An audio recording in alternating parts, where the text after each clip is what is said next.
BXM All BoxMac Wrestling, and here we go! Frankie Frayne here to address the BXM universe. His former partner, John Hunt, not in the building tonight. Echo, living room and kitchen on. Whoa! How'd he do that? For 9 years, I have been making macaroni and cheese with John Hunt. One of the best in the business. And for all 9 years, I've stood in this very kitchen. Milk and butter on a skillet, playing number 2 to his number 1. Oh, come on now. And every week, every Sunday, I put that yellow trash in my mouth. Trash? And I pretended I liked it. No, I pretended I loved it. Listen to that crowd, they don't like this one bit. The fact of the matter is this: macaroni and cheese is a low-income food.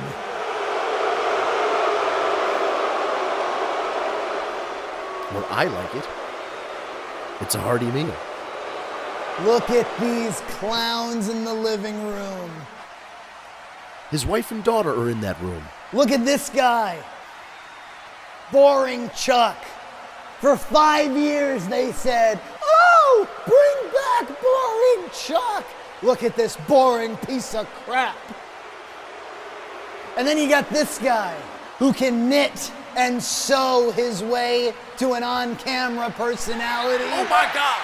My God! John's cart has pulled up to the arena, and John Hunt is in the building! He's currently taking it to Frankie Frayne, and the arena has come unglued for the return of John Hunt! He's back! Frankie, do you smell what the Junt is cooking? Today on BoxMac!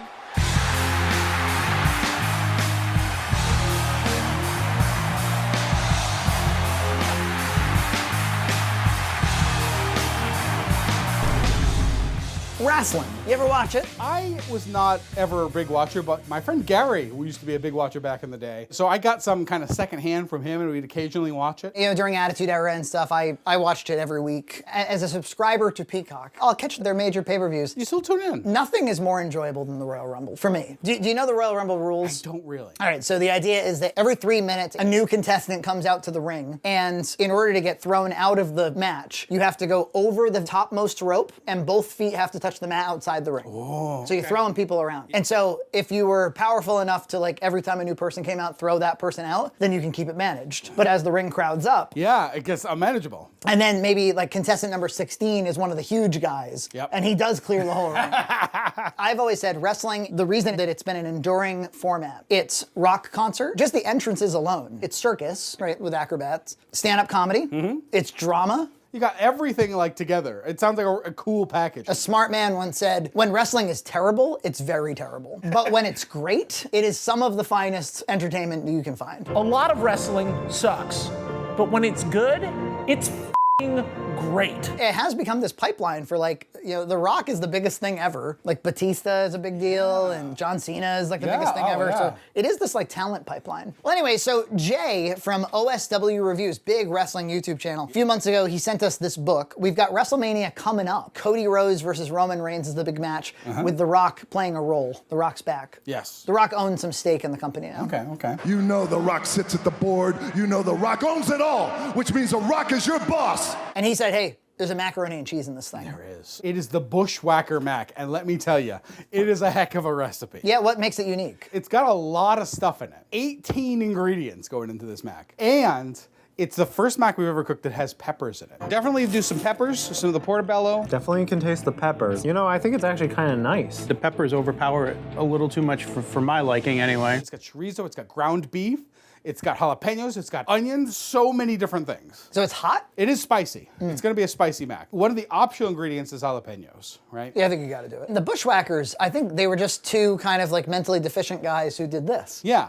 I love coming shopping for mother. Oh, look at this, Cousin Lucas in a bloody beard. Zach, was there any more to them than that? Not really. Yeah, they were like a comedic tag team. Luke and Butch. Cousin Luke. And they spoke out of the corners of their mouths. You know what, cuz? I'll need me bloody teeth. How can I eat without me bloody teeth? They like lick each other. Is there something? Yeah, well, the tagline here is why lick someone's head when you could be licking a clean plate of this cheesy, spicy chili mac? I think that Luke would headlock Butch and like lick his head. They would like lick the head and then like use him as a battering ram. The chicken too, eh? Yeah, well, that's for a second dish we're gonna make during the dead bake. So you telling me that there's another recipe that you found? Yes, Bayley's chicken huggies. Yes. Her shtick for a while was that she was spunky and she loves to hug and she's fun. Now she's gone goth. I like this version better. Yeah, everybody does. That's a minor chord. I would have given you my heart. I think at the Royal Rumble, we may be getting hugs again. Okay. I know your true self. No, I'm a troubled, twisted soul. You know nothing about me. The oldest thing in the book is that people who don't know anything about wrestling think that the audience is deluded about the reality of the theater. They're not. You do know it's fake, right? They are an inseparable part of the entire thing. If you do, for instance, a heel turn, the audience will tell you whether or not they accept the heel turn. You know, the company can't just do whatever the audience wants because it'll be democratic anarchy. They sort of have to innovate and surprise, but you can't stretch the audience too far before you start to lose them. It kind of makes me want to watch some wrestling. You should at least watch like a WrestleMania. All right, well, we have a lot of cooking to do, Frankie. It smells like onions in here. I have done some prep because otherwise we'd be here all freaking day. It'd be as long as the telecast, which is now 2 nights. 2 nights of how many hours per night? I want to say it's like 6. My favorite wrestler of all time? Yep. Mick Foley. Mick Foley. I got the colors. If you ever thought you needed to be in like ripped shape to be a wrestler, you don't. You don't. If you need to be young, you don't. They have out of shape old guys wrestle all the time. In fact, maybe too much. No, I don't know. Mick Foley had that like I'm psychotic thing. Yeah. He's the only wrestler to be 3 entrants into the same Royal Rumble under 3 different gimmicks. Yeah, he had 3 different personas. He had Mankind, Cactus Jack, and Dude Love. That's funny. So he kept losing and then coming out as a different guy. I think more often than not, you have to have the bad guy win. Because otherwise the good guys winning won't be exciting. Yeah. You have to blue ball the audience for many, many months for like, when's this gonna happen? There's these moments where it's like, this is the perfect time. This would be the time to give it to the good guy. And sometimes they're like, not just yet. Yeah, Triple H, the wrestler, he's in charge of the whole thing now. He'll be like, well, the story never stops. See, there's no like series finale here. So we have to keep the drama going and the conflict going. But you can go too far with it. You can have the bad guy win too many times. Starting off here, a ½ pound of ground beef. Of Huggies. This is the first time I think we've ever used ground beef on BoxMac. Ooh. My dad, when we were little, he would get bread torpedo rolls and ground hamburger meat, stick that in the thing, and then melt cheese all over the top. Oh my God. I've been trying to hint to Nina for like months. I'm like, I would really like to recreate that. One of the wrestling problems is when they do the high risk stuff. Like what's high risk? Well, I'll give you the most legendary one, the one you'll see all over Reddit. Mankind versus The Undertaker. As gingerly as you could. The part that wasn't planned was that Taker choke slammed him on the top and he went through. Through the cage? The ring mat was hard. It didn't have any give. It's not a bounce castle. And if you have an uncontrolled fall, which is what this was, see, at least the cage one was a controlled fall. This one was a completely uncontrolled fall. You can actually see he hits it hard, breaks more bones. He somehow stood up, barely. By this point, he had such a bad concussion, he doesn't remember any of it. He puts out tacks all over the ring, thumbtacks, Taker cushion. He had lost a tooth, the tooth was stuck in his nose. He's all messed up. I mean, it's a remarkable match. Some of it overplanned, some of it underplanned. We've never seen anything like that ever again in wrestling. You couldn't. People would be going to jail. They did things like, let's have Shane McMahon jump off the cage onto his butt, or jump off the Titantron. What do you got there? I got some hot chorizo, but give it a sniff. Ooh. Doesn't that smell nice? The Bushwhackers know what they're doing. I can't wait to lick somebody's forehead. Every time somebody does a big fan favorite injury, you set an unhealthy standard for like, oh, this is what it would take to entertain the audience. And you know, something I always liked that Bret Hart used to say was, he was like, if you and the other guy are getting hurt, you're not wrestling correctly. Like, we do this every night, basically. We shouldn't be hurting each other. The fact that he broke bones, I mean, obviously for a 30-foot fall, you gotta break a bone. I mean, no, he was a mess. Yeah. He was a total mess. Ridiculous. Yeah, so you want it to look aggressive and impactful without actually being aggressive. Yeah. That's the art of the thing. But yeah, I think that like anytime you're watching something where you're like, oh, somebody could die in front of me for my entertainment, you're like, okay, so then am I complicit in their pain? I don't want to be. It leads to people being addicted to pain medication and not being able to grow old. And it's been interesting, especially after the Chris Benoit thing, There was a real effort, I felt like maybe it was required. We're not gonna be all roided out. We're not gonna get concussions every night and become psychotic. Yeah, when you're expected to like leap off of tall things and land on your body every night. It's almost like the music scene. The rock star kind of You're traveling. mentality. Yeah. So we actually need the fat for the next phase of the recipe. So I'm straining off the fat so we can utilize it. And we're gonna add the onions, 1 large sliced chopped up green bell pepper. Is this all still for the mac? This is all for the mac. Baby. Chopped jalapeno. That's another fun thing you can do with the narrative. You can take people who are like untouchably baby faces, good guys, for a decade, and then the heel turn is that much more dramatic. Hulk Hogan was Hulkamania, eat your vitamins, say your prayers. Yeah. Finally, he comes out and says, I did it all for the money. That's a common heel turn. I did it all for the money. You know, like, how could you? Like, you were a hero to children. And it's like, I did it for the money. Now, I say that every member of the audience understands what's going on. Yeah. But I'd be lying. I know people who take it all just a little too seriously, who are like, but I want Cody to have what's coming to him. It's a fictional character. Yeah. Fictional characters. They're talking about fictional characters. Fictional characters. When did you start watching wrestling? Yeah, it would have been 2000. I didn't have cable as a child. Raw was on USA. I didn't have that, so I just missed it on account of that. Yeah. Raw was their flagship show. Then they launched SmackDown in like 1999. Yep. And that was on UPN. That was Thursday nights on network television. And I think that was a big move for them. They were like, we're gonna get on network TV. Yeah. So I just caught it one night. I go to school. All my friends are like, yeah, we've been watching this for the last 5 years. We know. Where you been? I got an I Killed Kenny t-shirt. I got a PS1 t-shirt. I got a WWF t-shirt. And then you do get caught up in the drama a little bit, what's gonna happen. Yeah. You also have to respect, the shows are structured to have your kind of main event people open the show and close the show. Yeah.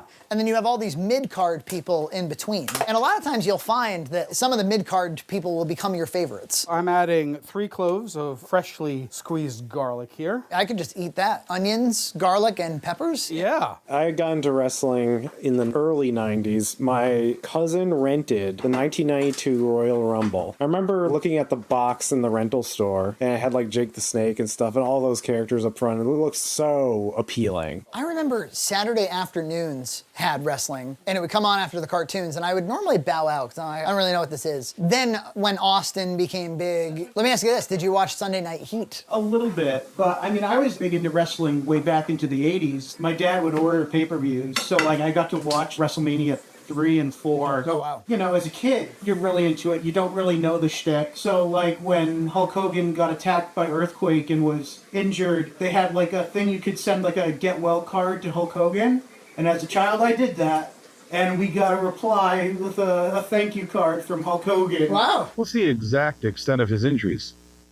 Well, you know, he took that tremendous shot with that steel chair in the back, and it tore up that subscapularis area pretty well, and then... Even when I was a fan in the Attitude Era, nobody in my family was going to buy a pay-per-view. Back in the 80s, you had Royal Rumble, WrestleMania, Survivor Series, and SummerSlam. So there were only like 4 major pay-per-views, and it was like $30. I've got a tablespoon of chili powder that I just put in. He's got a secret ingredient.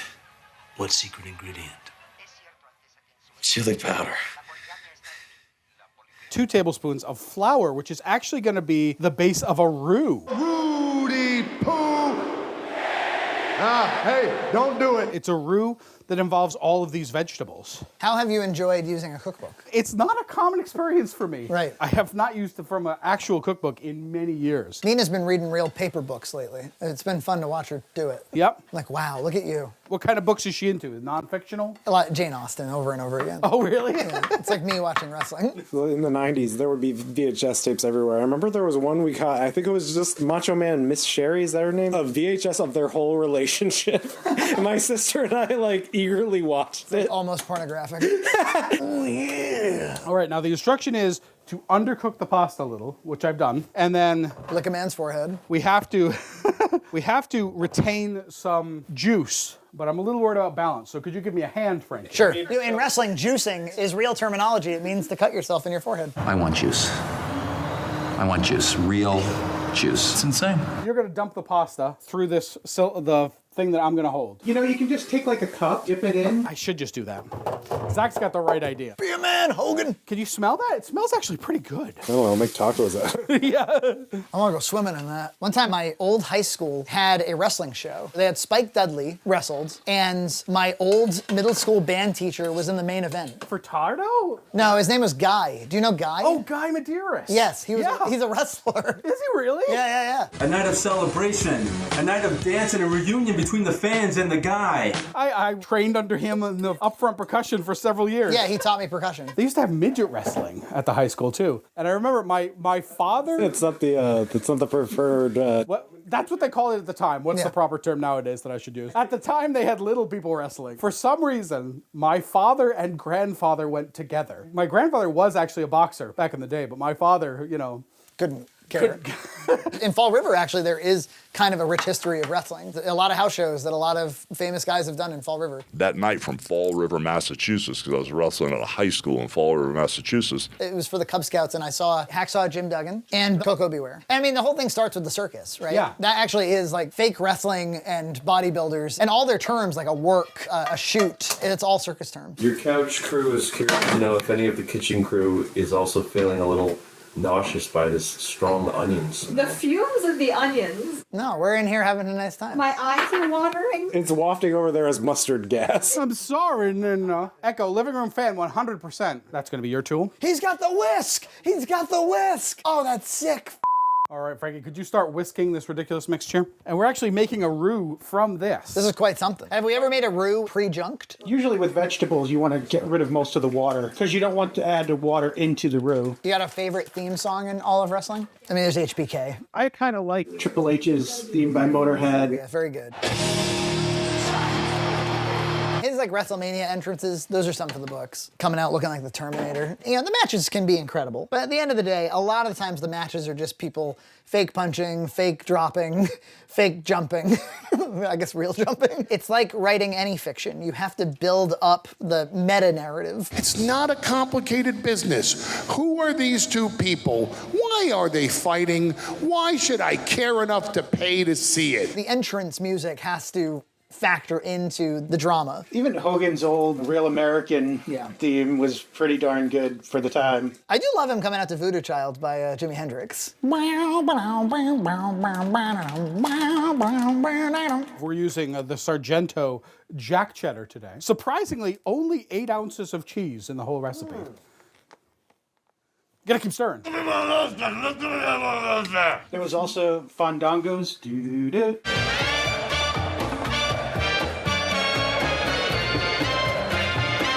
Sadly, that killed his career because he was supposed to be a heel, but everyone ended up loving him because of his stupid theme song. So I'm adding in our meat here. This is our ground beef and our hot chorizo. This looks good. Don't you just want to eat that without the pasta? Yeah. Look at that, cousin AJ. We've got plenty of mac and cheese with ground hamburger. I have to add in the pasta water that we retained. If you had a wrestling gimmick, like what would you pitch? Maybe I'm the chef or something. Yeah. Were there any characters that you know of that were like a chef? But you had dentists and... Most occupations. Erwin R. Shyster with Ted DiBiase, the $1 Million Man. So you could be the psychotic chef. Or the friendly chef. Yeah, the friendly chef. That would be fun. And then they could make me into a heel. You're going to dump it right in, Frankie. Ready? Time to play the game. You're missing the pot. You're missing the pot. Are you baking it? Yes. I just had like an orphaned noodle, Yeah. and it had gotten a lot of pepper in it. I like that there's both hamburger and chorizo. Yeah. I'm critical. Would you like to hear my criticisms? I have criticisms too. It's not cheesy enough. No, it just tastes like a nice meat casserole. Yeah, it's like plain pasta with like meat and pepper. What you gonna do? What you gonna do, brother? I think we need to jazz it up, Frankie. It's gonna taste exactly like this, but drier. Why do the Bushwhackers think we don't need any cheese in our mac and cheese? 8 ounces for a pound of pasta. And I've retained a little that they want you to put on top.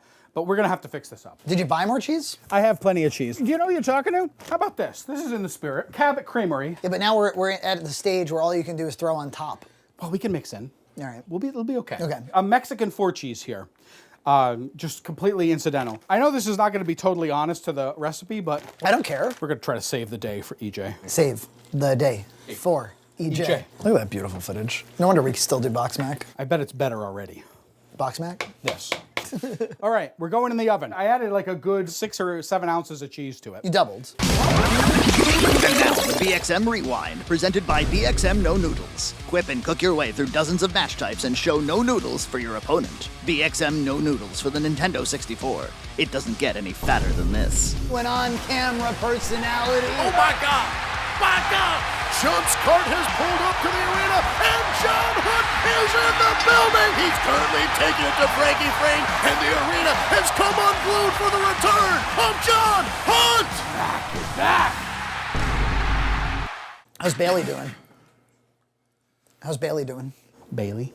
Oh, we're going to start Bayley as soon as I put this in. Look at her. It's fried chicken, eh? It's fried chicken with a cool kind of sauce. I like cool kind of sauces with my fried chicken. They had here an 18-ounce jar of pineapple jam, which I don't think is something that exists. They didn't have it for the promotional photo. It's just the delicious-looking chicken. So I had to become creative, and I selected a different jam to make it out of. Yeah? And I've selected guava jelly. Unusual, interesting. The sauce is made out of this jelly plus sriracha and mayonnaise. Okay, okay. Why don't I put you in charge of the sauce, Frankie? You think you could manage that? Here's some real Hellmann's mayonnaise. John's tagging me in. Here's guava jelly. Oh, you like jelly? Well, jelly's a good one. I just wanted to point out that this is definitely a hard-to-open jar. It's possible.